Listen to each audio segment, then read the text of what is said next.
Hello, Patrick Dooley, the old Vietnam veteran and happy camper. Hope all are doing well. If you like this story, please like, share, comment, and subscribe.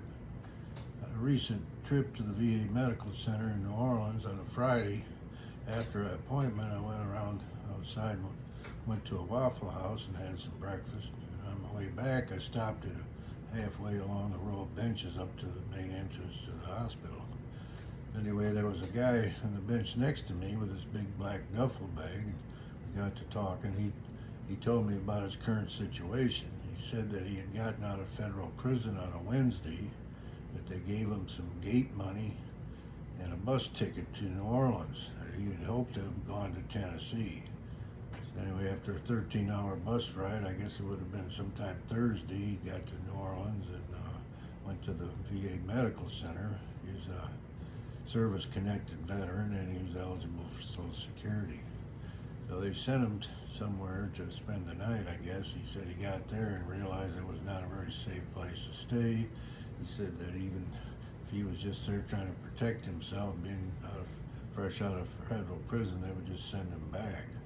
So he ended up going to Jackson Square and spent the night sitting up on a bench. He said they were smoking crack, drinking, fighting around there. He said he was scared. He ended up sitting up trying to sleep till about 4:30. He came back around and there was a convenience store close to the VA Medical Center.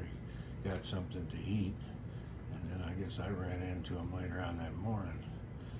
So I said, well, here, I had a couple of sandwiches. I said, here, have a sandwich and my chips. He said, I had already eaten. He was hesitant to take it, but he did take it. And then a little bit later, he said, well, you mind watching my bag for me? He said, I'm going to go inside. So I said, sure, go ahead. So while he was gone, I pulled a $100 bill out of my wallet and stuck it in my front shirt pocket. So he came back, got something to drink, and we were talking a little more. And he said he had hoped that he could have got to Biloxi, but it was Friday now, and he probably wasn't going to be able to get anything done for the weekend. And he was scared to kind of hang around. He said it wasn't a safe place anywhere around there. So anyway, I pulled a $100 bill out and handed it to him. I said, here. He looked at it and he said, well, that's $100. I said, yes, it is. I said, I want you to have it, and I can afford to give it to you. So anyway, I looked in his eyes and he told me, he said, I almost started to cry, and I could see that he did. And I said, well, no, I want you to have it. I said, hope things go well for you.